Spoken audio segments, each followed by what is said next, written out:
Radio Alma Cristiana, una emisora que vino del reino para salvar vidas.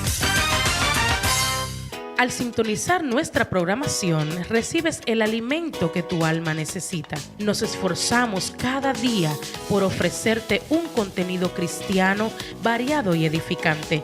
Radio Alma Cristiana, la voz que te hace libre.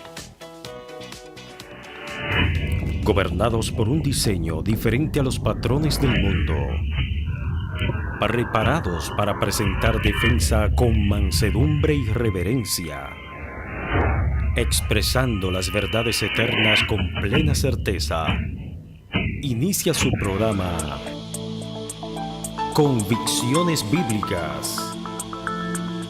Quédate en sintonía, tu vida será edificada con la palabra de Dios.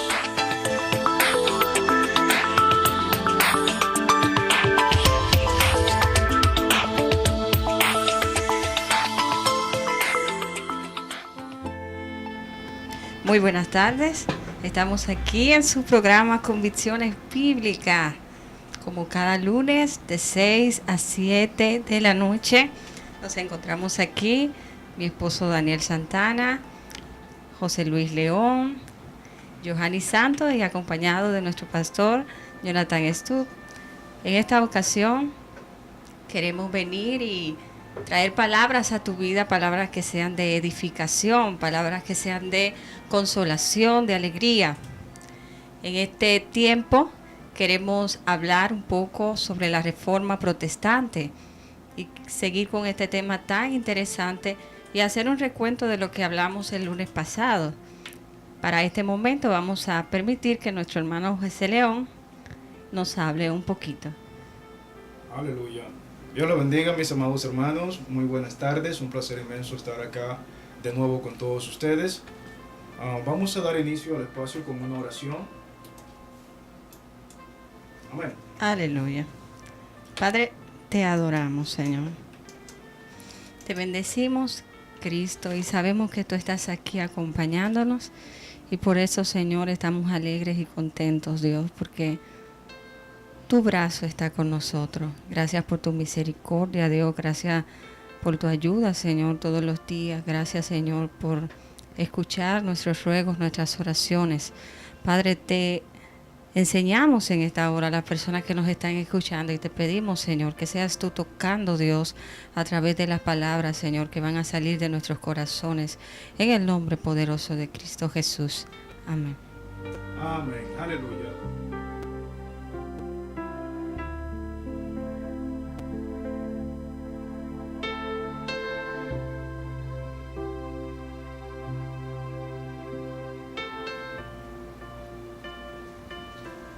Dios los bendiga, mis amados hermanos, una vez más. Placer inmenso de estar acá con todos ustedes. La semana pasada estuvimos hablando de reforma. Estuvimos hablando de la reforma protestante. Estuvimos hablando de la reforma protestante. Movimiento que tuvo su mayor repercusión en las actitudes y actividades de Martín Lutero. Empezamos a hablar de la reforma haciendo un recuento desde el año 312, aquella batalla del puente de las Malvinas, cuando Constantino libró su batalla y pues salió ganador, y Constantino decide entonces apoyar el cristianismo. Vimos algunos cambios que fue sufriendo la iglesia durante esa época, hasta llegar al estado que se encontraba Johanny, cuando pásale ese micrófono. Cuando Martín Lutero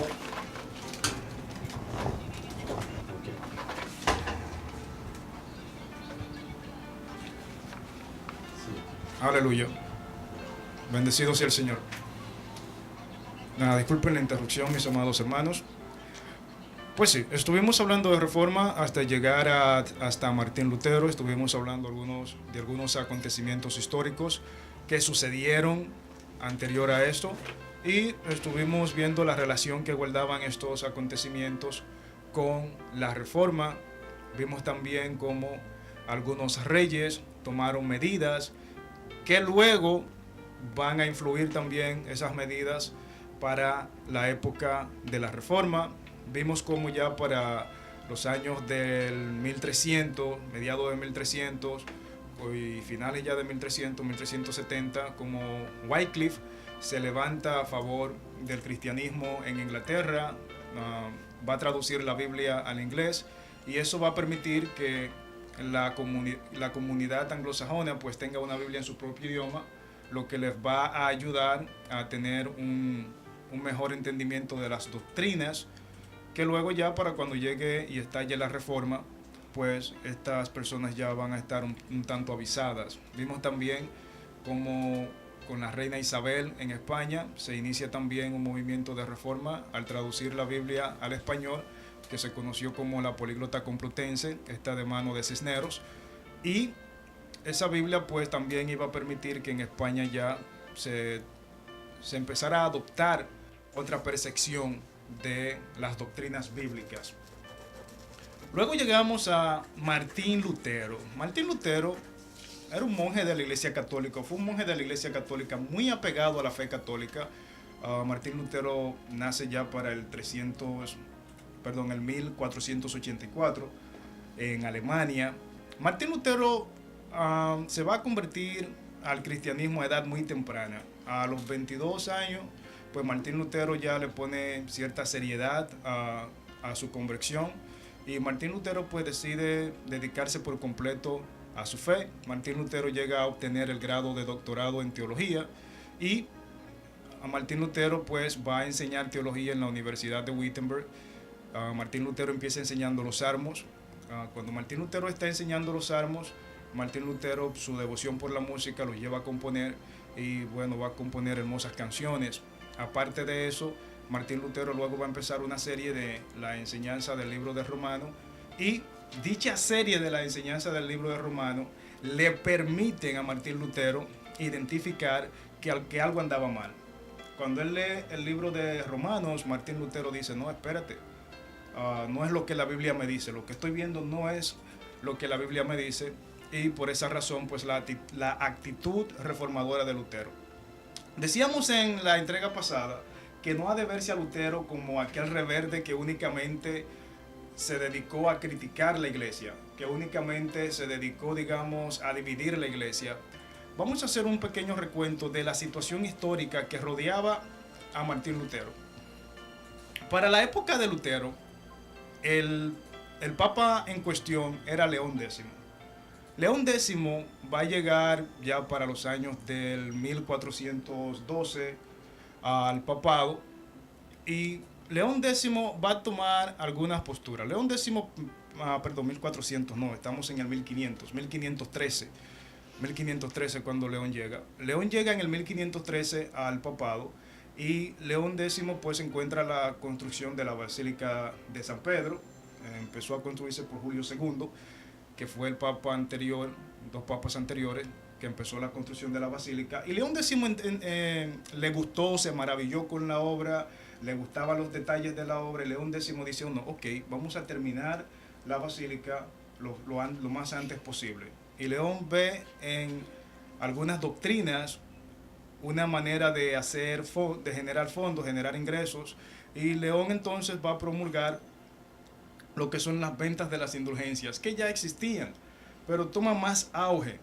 En la Alemania, donde se va a desarrollar la historia de Lutero, León X, ocurre lo siguiente con León X en Alemania.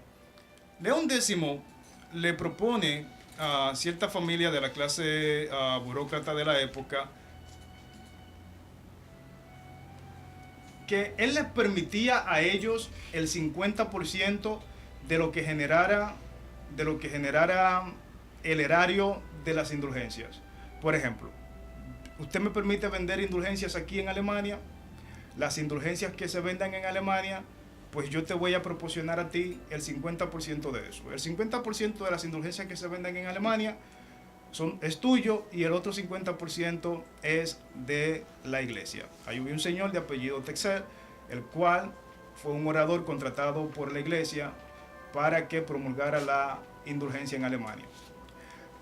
Texer tenía una manera muy peculiar de promover la indulgencia. Él decía, corran, corran, ¿no escuchan ustedes los gemidos de sus familiares en el purgatorio?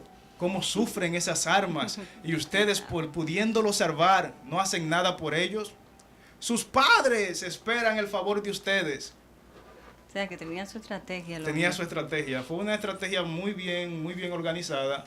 Y este señor decía que se apresuraran a donar porque inmediatamente se depositara el dinero en el cofre, pues el familiar salía del purgatorio. El familiar que viera en esa situación salía del purgatorio, inmediatamente el dinero salía del cofre. Hay que recordarle, José Luis, a nuestra amada audiencia de que esta historia del cristianismo, de la reforma y todo lo que aconteció en años pasados, es importante saberlo, es importante de que nosotros como cristianos sepamos de nuestras bases y fundamentos. ¿Por qué razón? Porque en mayoría de iglesias tú vas y hablas acerca de reforma y muchos hermanos de los que se encuentran allí no saben de qué tú le estás hablando. Cuando es tan importante saber y conocer de que por gracia somos salvos. O sea, que no se nos escape eso, que no somos salvos por obra, sino por gracia. Y eso fue una de las cosas que la reforma vino a traer a las mentes de nosotros. Sí. Antes de continuar hablando de eso, Johanny, quiero recomendar un libro que trata de algunas de las enseñanzas que se propusieron en la reforma, que es Enseñanzas que transformaron al mundo, del doctor Miguel Núñez. Al que tenga la oportunidad de comprarlo, pues lo puede comprar, un muy buen libro. No necesariamente habla de datos históricos de la reforma, únicamente se centra en enseñanzas claves de aquella época y la explica una manera más o menos de un enfoque diferente para que la iglesia pueda ver cuáles eran las doctrinas, porque nosotros muchas veces hablamos de reforma, pero reforma contra qué. Sí. Y qué tipo de ideas imperaban en esa época. Entonces Miguel Núñez hace un muy buen trabajo, que me gusta mucho el libro. Y ya, sí, un poquito más de historia, entonces les recomiendo el segundo tomo de La historia de la iglesia de Justo González. Entonces, para la época de Lutero en Alemania va a tener el favor. Lutero en Alemania va a ser un hombre muy afortunado. Muy afortunado. ¿Por qué? Porque el momento donde Lutero hace su alocución, el momento donde Lutero presenta su postura, fue el momento perfecto en la historia. Yo diría que fue el momento de Dios. Fue el momento perfecto en la historia. Para esa época, el que era rey de Alemania, de los germanos, esta persona falleció. Su nombre era Maximiliano. La Alemania, sí. Su nombre era Maximiliano. Él fallece. ¿Qué sucede cuando él fallece? Que el puesto queda vacante. Entonces el puesto, el rey de Francia lo quería, el rey de España lo quería. Ambos reyes eran muy poderosos. ¿Qué sucede? Que el Papa como mediador podía influir en quién se quedaba con el puesto.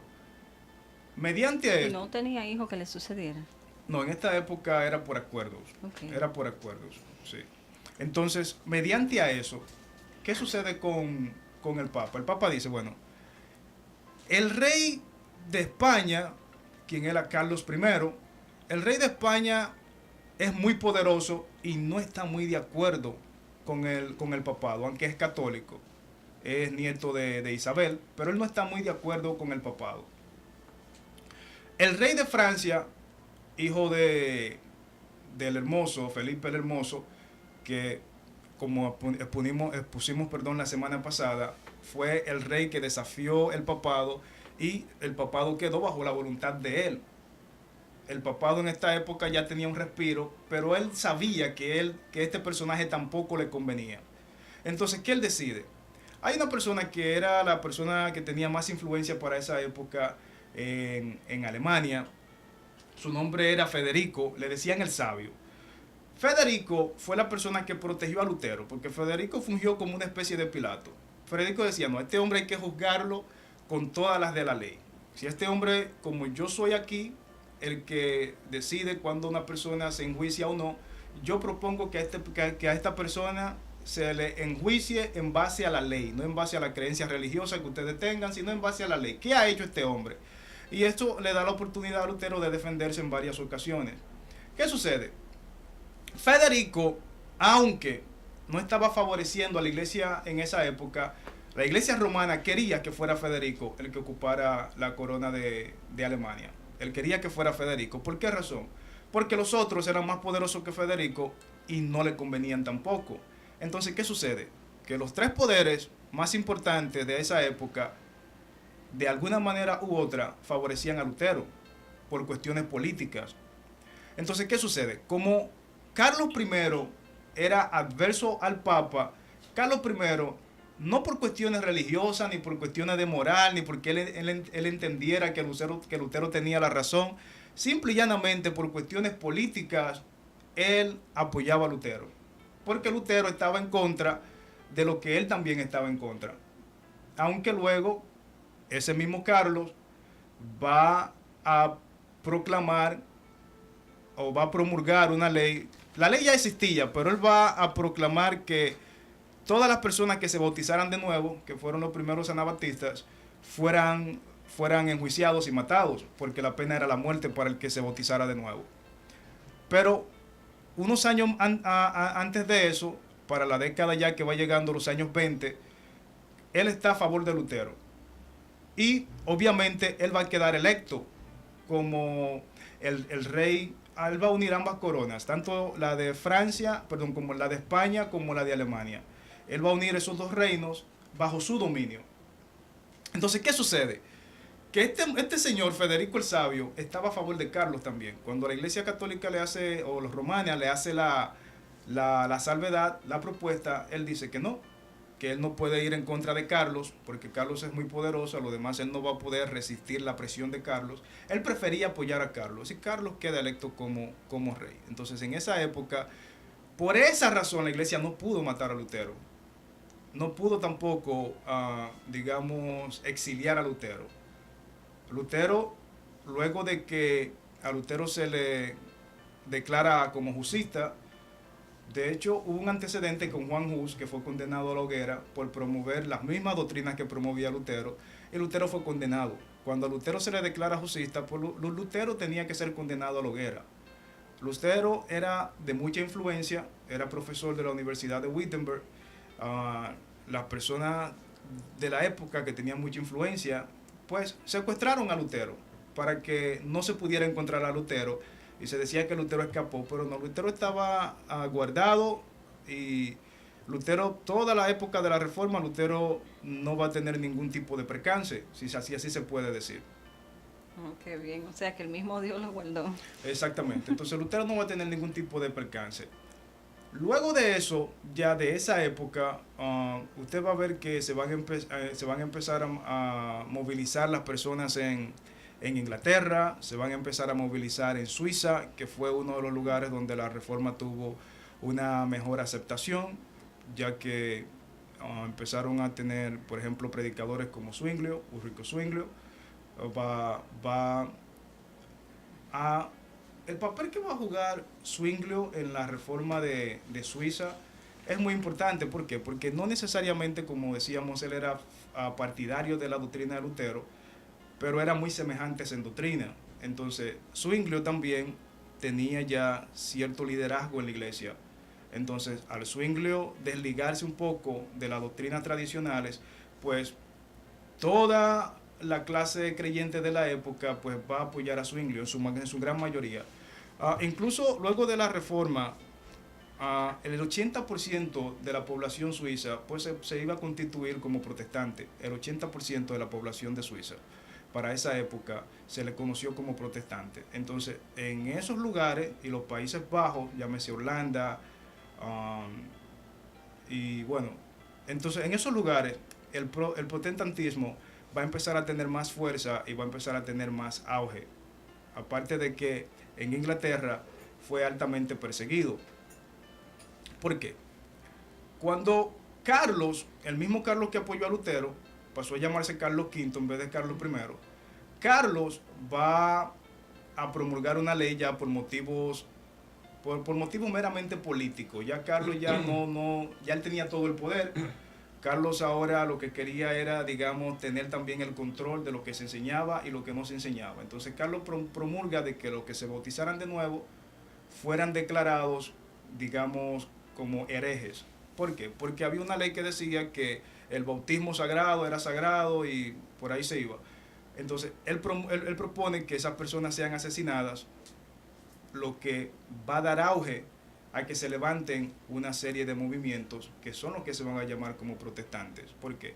Porque ante esa objeción de Carlos, las personas de la época, ahí fue que ardientemente protestaron en contra de ese edicto del rey, y de ahí es que entonces se le va a empezar a reconocer como protestantes, porque hicieron grandes protestas en contra de ese edicto. A las personas que se le conocían como anabaptistas en aquella época eran las personas que se bautizaron de nuevo, que no reconocieron el bautismo católico porque ellos entendieron que no tenían conciencia de lo que estaban haciendo y se decidieron bautizar de nuevo. A esas personas entonces se les va a llamar anabaptistas, que luego van a ser no. Este es el único bautismo válido y pues somos únicamente bautistas. Y de ahí va a venir la ideología de la Iglesia Bautista. Para nuestra audiencia que nos está escuchando en este momento, quizás esté en su mente pensando y dirá, wow, tantas cosas, tantos hombres, tantos nombres diferentes y todas las cosas que hicieron. ¿Podré yo grabarme esto en mi mente? ¿O será esto de gran importancia para mi vida? Como la genealogía en la Biblia, que a veces uno dice, pero fulano engendró a fulano y fulano engendró a fulano, y uno dice, ¿y será eso importante? O sea, o déjame pasar esto y comenzar a leer la historia. Pero de verdad que sí, que es importante conocer nuestras raíces, nuestra historia, porque con algunos de esos hombres, las cosas que hicieron, nos podemos identificar como creyentes, y algo nos puede empujar a hacer lo que ellos hicieron, y a esa valentía y a esas creencias que lo movieron a ellos a hacer lo que hicieron. Claro que sí. Bueno, recordemos que la reforma no fue necesariamente contra un grupo. No fue la reforma de Lutero contra el Papa, no fue la reforma de Lutero contra los cardenales o obispos de la época. Fue una postura de Lutero frente a ciertas doctrinas que se estaban enseñando. Lo que resulta interesante investigar, ¿por qué? Porque si esas doctrinas encuentran cabida en la iglesia de hoy, pues lamentablemente vamos a volver a lo mismo donde se encontraba la iglesia, al mismo espacio donde se encontraba la iglesia, y que en algunas ocasiones vemos que hay doctrinas de esas que se manifiestan con mucha fuerza en la iglesia de hoy, aunque no necesariamente con el mismo auge, pero sí vemos algunas doctrinas de esas en la iglesia de hoy. Son muy parecidas, ¿verdad? Y son muy parecidas, claro que sí. Entonces, José Luis, antes que sigamos, el tema está muy interesante, vamos a hacer una pausa y vamos a escuchar esta canción que realmente nos eleva al Señor, Sublime Gracia.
Aleluya, sublime gracia del Señor, que ahí donde nosotros estamos puede ser el fango más hondo y ahí Él viene y deposita su mano para limpiarnos. Aleluya. Son adoraciones que nos llevan realmente a la presencia del Señor. Continuamos con este tema tan importante en el día de hoy como es el tema de la reforma. Aleluya. Aleluya. Una década muy importante en la reforma, saliendo un poco ya de Lutero, fue la década de los años 50 del 1500. La década de los años 50, porque la reina en esa época en Escocia, que tenía el reino de Escocia e Inglaterra, era María Tudor. María Tudor tuvo el sobrenombre de María la Sanguinaria, o en inglés Bloody Mary. María la Sanguinaria. ¿Por qué le decían María la Sanguinaria? Porque ella no toleró el movimiento protestante, porque entendía que alborotaba al pueblo, y María pues estaba muy apegada también a las relaciones que tenía con la iglesia romana. Entonces María ordena que todas personas que se movilicen a favor del movimiento protestante en Inglaterra, pues lamentablemente fueran juzgadas. Si alguno se retractaba estaba bien, pero si no, que muriera por su fe. Y en esa época se mataron más de 100.000 personas. Y de hecho sus fotos infundían como temor. Sí, María la Sanguinaria. María es un personaje un poco atípico. Era una especie como de Nerón. Tenía ciertas dotes cómicas. Era como dramaturga ella, pero a la época de María la Sanguinaria trajo consigo también que se levantaran. Eso fue como que fomentó también que se levantaran el deseo de conciliar entre ambas partes. ¿Por qué? Porque se va a convocar lo que va a ser luego el Concilio de Trenton. Estamos hablando ya de la década de los años 60. El Concilio de Trenton fue como la época antigua, como los primeros años de la iglesia, digamos la iglesia primitiva y ya saliendo de la iglesia primitiva, donde se va a conciliar entre la clase romanista y la clase protestante para ver si llegaban a algún acuerdo. No se llegó a mucho acuerdo que digamos, ellos duraron mucho tiempo reuniéndose, varios años reuniéndose, y nunca pudieron llegar a algún acuerdo, pero por lo menos se empezó a tolerar más este movimiento y tuvo más libertad de culto, lo que va a hacer que entonces de eso hagan ya algunos movimientos, porque obviamente las personas post-reforma no eran toditos luteranos. Habían luteranos, luego habían seguidores, luego ya de Memo Simmons, que de donde va a derivar la iglesia menonita, y van a haber muchos personajes. Luego va a llegar personajes como Juan Wesley, que va a fundar la iglesia wesleyana. Pero las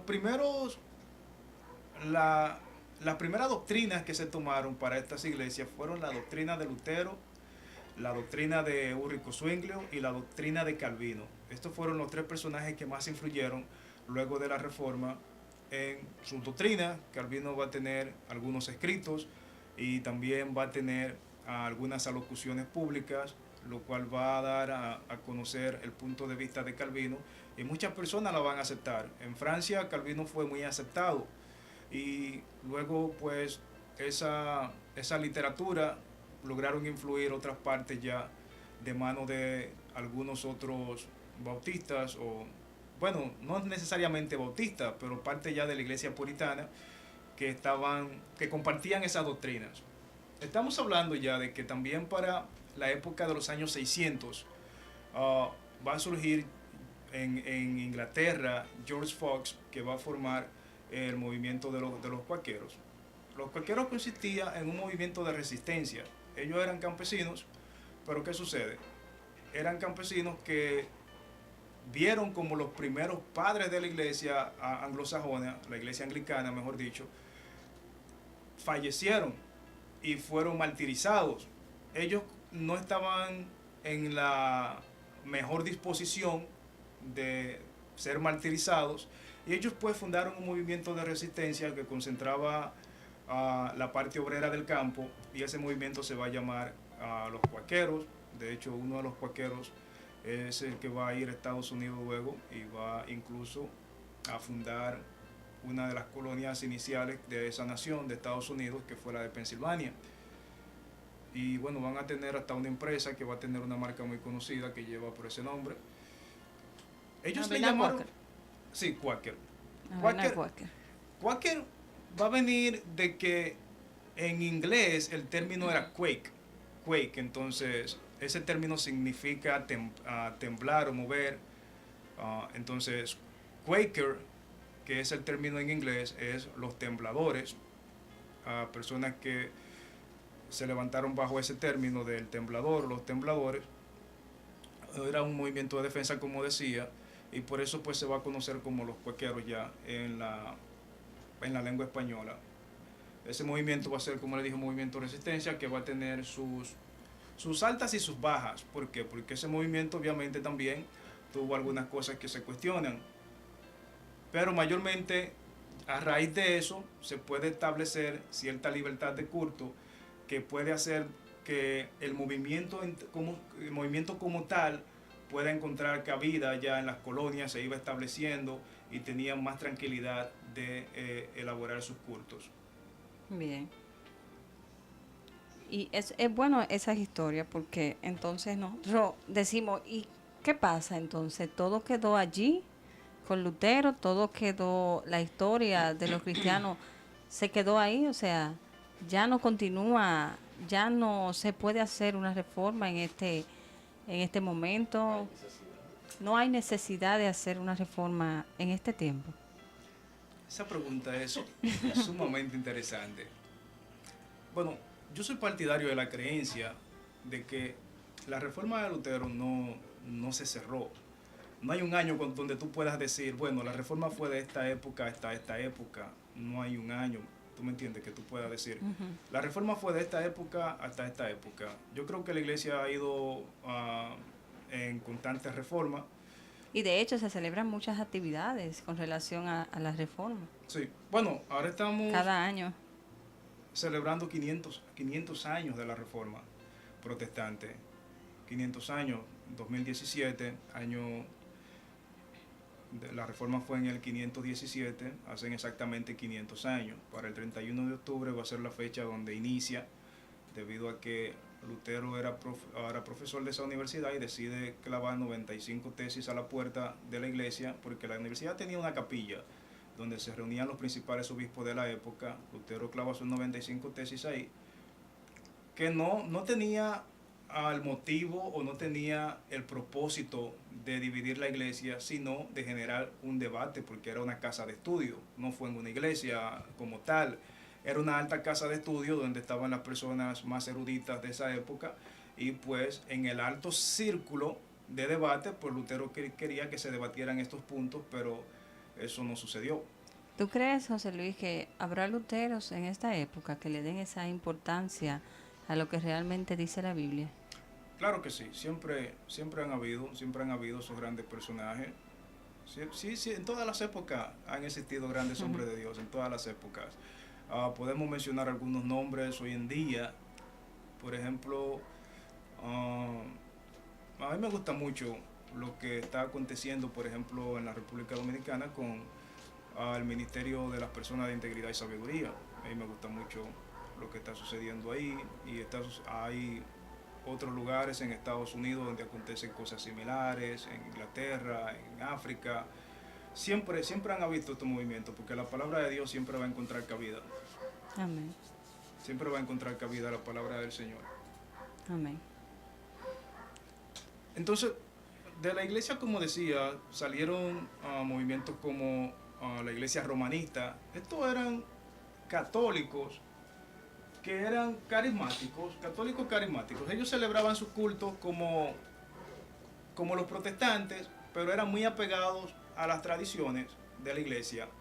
Entonces estas personas, el emperador de la época, Carlos V, era más acondicionado a este tipo de ideas, pero no que se dejara la iglesia católica. ¿Tú crees que en ese tiempo se veía tanto como se ve ahora? Porque ahora se ve mucho ese cambio de la iglesia, de que hay muchos que son diferentes ahora de lo que eran católicos así como tranquilos, serenos. Ahora entonces vemos un catolicismo más con más movimiento. ¿Se veía tanto como se ve ahora? O sea, esos dos grupos. Eso no es desde ahora. Incluso la Iglesia Católica en Rusia se va a dividir completamente. O sea, ellos se desligaron completamente de Roma. Ellos hicieron su propia basílica, ellos tienen su propio papa y esas personas tienen un movimiento totalmente paralelo y ellos entienden que son católicos. Lo único que se dividieron y bueno, ahí está la historia. Ahí está la historia, sí. La Iglesia de Rusia no se rige bajo los fundamentos de la Iglesia de Roma. Y son dos movimientos de mucha influencia, y movimientos grandes, los dos. Para ti, ¿cuál tú crees que es mejor o que es más bíblico de los dos movimientos? De los dos movimientos, todos los movimientos, si se apunta en manera general, entiendo yo que deben obedecer a la revelación de la palabra del Señor, no necesariamente por ser de una denominación X están mal, pero cuando tú analizas a raíz de la palabra de Dios las enseñanzas de algunos movimientos, tú encuentras que lamentablemente dentro del Evangelio, que es la fe que uno profesa, es la fe que uno ha seguido, y uno dice, wow, dentro del Evangelio, cuando tú analizas bien de manera objetiva, encuentras que hay muchas cosas que necesitan reformarse. No te digo yo otros movimientos que siguen tan apegados a las doctrinas y principios iniciales. Sería parecido como cuando le dijeron a Jesús, mira que la cizaña crece junto con el trigo. O sea, tendría un poco de parecido si arrancamos la cizaña, ¿no? Porque tal vez pueden arrancar el trigo cuando arranquen la cizaña. Es como que van creciendo los movimientos, pero al final Dios es quien va a decir quién está bien y quién estuvo mal. Por eso es que nos tenemos que regir de acuerdo a los patrones bíblicos. Sí. Y en todas las iglesias, sean católicas, sean evangélicas, sean adventistas, tenemos no solamente que llevarnos de lo que un hombre nos diga, sino que también nosotros, por nosotros mismos, tenemos que buscar lo que dice la Escritura. Es así, tienes toda la razón. Aparte de que la ruptura, entre la Iglesia de Rusia y la Iglesia de Roma, en gran parte también se debe a motivos políticos, no necesariamente bíblicos, no necesariamente de principios bíblicos, también se debe a motivos políticos, y eso va a ocurrir debido a que Rusia se pudo consagrar los siglos antes de la Primera Guerra Mundial como una potencia. Viene el régimen zarista, Rusia se va a declarar como un imperio prácticamente, y Rusia entiende que no tiene por qué estar en ningún tipo de estar sometido a Roma, y por eso también se va a dividir. Hay muchas cosas en cuestión. Había muchos intereses. Muchos intereses de por medio, sí. Luego, bueno, José Luis, el tema está muy interesante, estupendo. Vamos a poner una adoración que se titula Castillo Fuerte, en homenaje a un amigo de Lutero, que él predicaba acerca de la gracia, pero que fue ejecutado por predicar acerca de eso. Y él hace esta canción del Salmo 46 en homenaje a su amigo, Castillo Fuerte. Aleluya. Vamos a disfrutar un poquito de esta canción. Así es. En 1517, un tal Martín de 34 años clavó 95 declaraciones en las puertas del palacio de su ciudad, como resultado de un estudio personal de la Carta Bíblica a los Romanos. Lutero tuvo su descubrimiento personal de la teología de la gracia y se dio cuenta que la gran institución eclesiástica de su época había secuestrado la gracia y la había sustituido por un sistema de negociaciones, de tradiciones, de vanidad y de ritos. Años más tarde, Martín escribió un himno que luego fue considerado el gran himno de batalla a la Reforma protestante. Algunos historiadores señalan que Martín escribió este himno en homenaje a uno de sus amigos que fue ejecutado por haber predicado, por insistir que había que volver a la belleza de la simpleza del Evangelio. Este himno está inspirado en el Salmo 46, porque nos destaca que Dios es nuestro amparo y Él es nuestra fortaleza.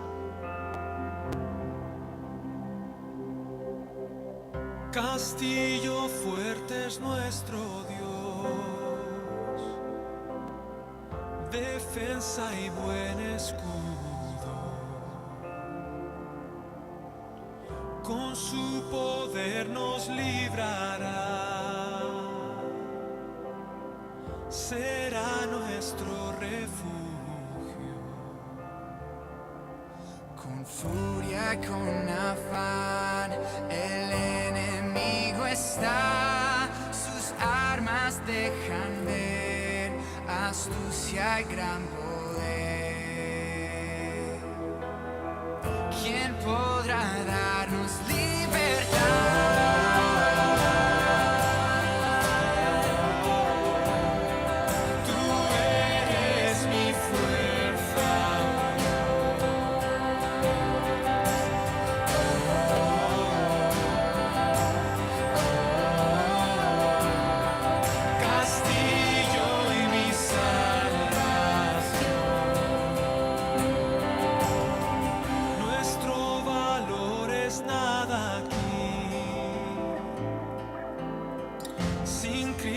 Estoy perdido,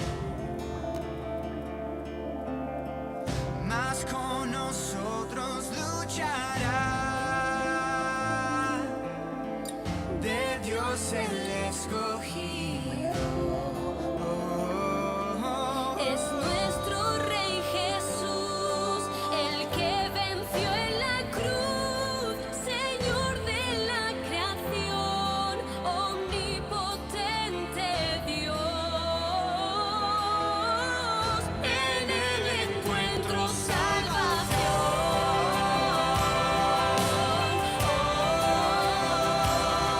Tú eres mi fuerza,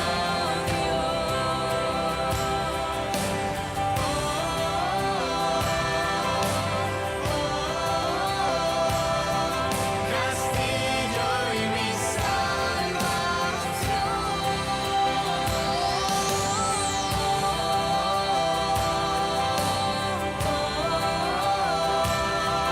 Tú eres mi fuerza,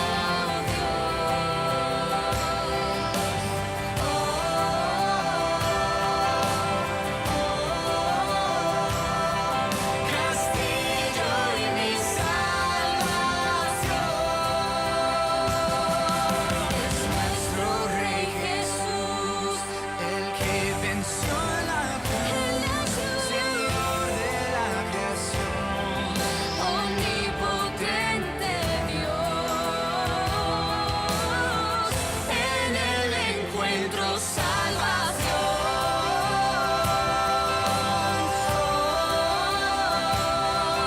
Tú eres mi fuerza,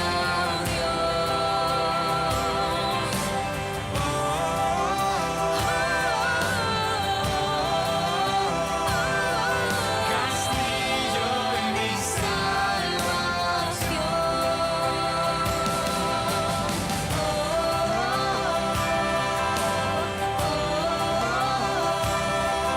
Tú eres mi fuerza, Dios. Cristo Jesús, mi Salvador, Castillo y mi salvación.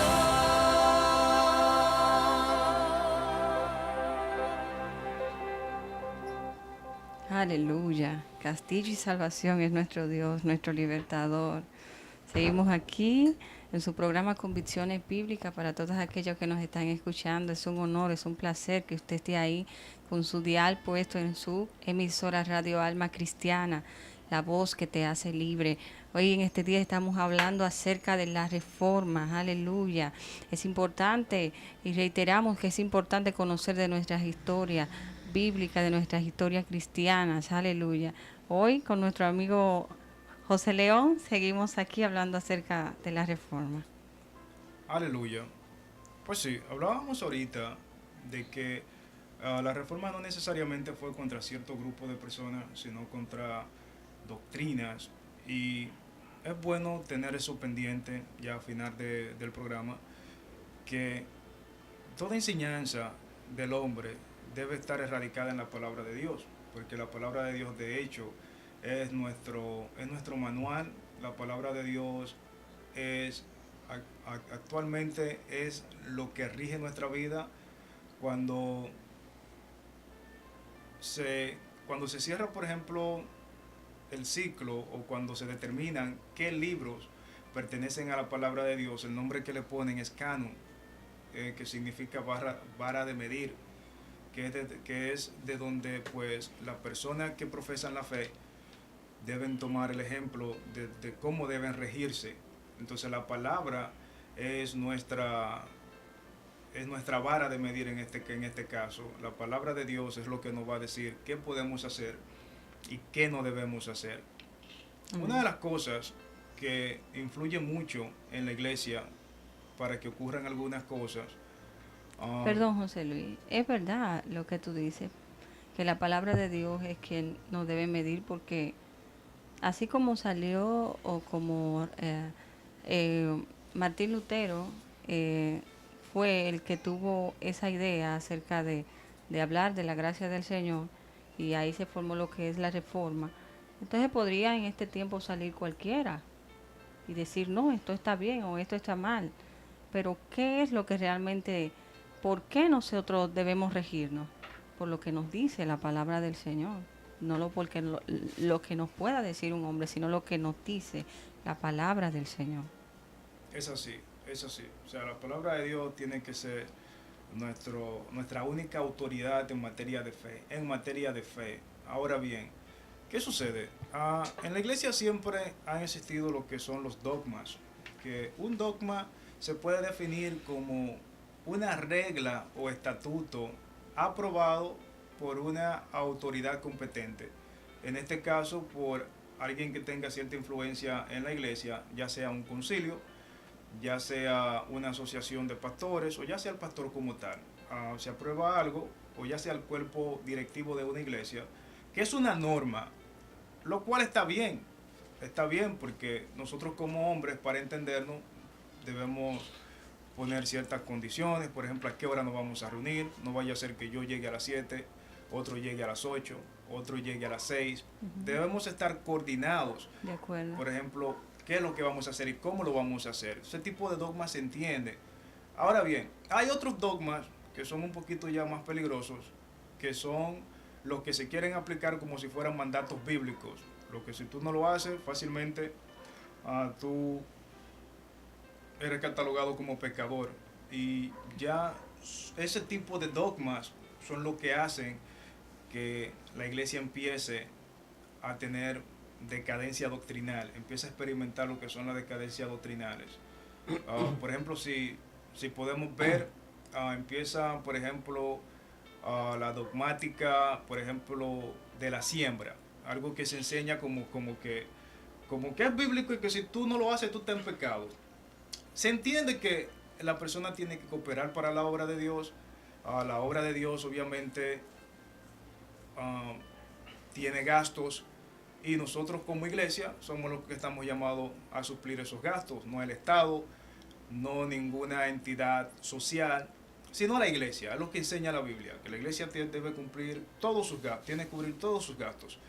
¿Qué sucede? Que muchas veces la manera de procurar esos bienes no es necesariamente apegado a lo que dice la palabra de Dios, y ahí entonces empiezan a haber ciertas doctrinas como la siembra. Todo el mundo entiende que si le da algo a Dios, Dios le va a remitir. Dios tiene el compromiso. Tiene el compromiso de darle algo de vuelta, o de los pactos, y se empiezan a enseñar como que fueran doctrinas bíblicas cuando no lo son.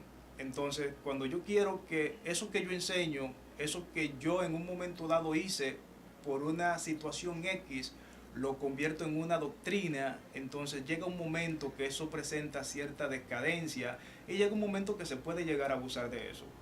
Por ejemplo, si tú te pones a ver los primeros, por ejemplo, telemaratones que se hacían por el emprendimiento del cristianismo en la radio. El cristianismo pues empezó a ocupar los espacios radiales y tenía que sustentarse. Hubo cierto movimiento que tenía un edificio hipotecado y quería recuperar el edificio y empezó un movimiento de telemaratón.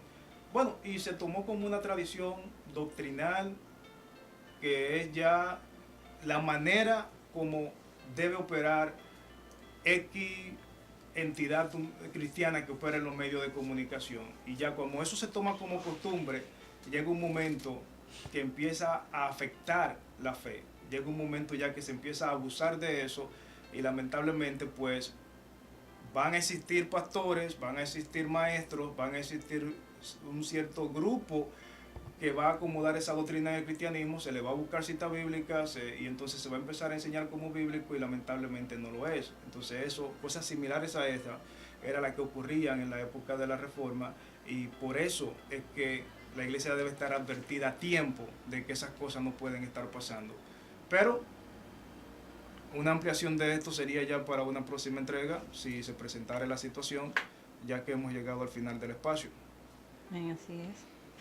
Dando gracias a Dios de que tú hayas estado ahí escuchándonos y de que Dios nos haya permitido llegar hasta ti. Gracias al Señor por mantenernos aún de pie y gracias al Señor por poner palabras en nosotros, palabras que toquen tu corazón, que toquen tu vida, que ministren a tu espíritu. Aleluya, que te hagan entender quién tú eres, de quién eres hijo, que te hagan entender con qué propósito tú fuiste llamado. Palabras que te recuerden de dónde vienes y hacia dónde vas. Damos gracias al Señor por este tiempo, damos honor a su santa presencia. Le decimos gracias, Espíritu Santo, porque tú eres nuestro ayudador. Dios te bendiga, Dios te guarde y permanece en la sintonía de Radio Alma Cristiana. Aleluya.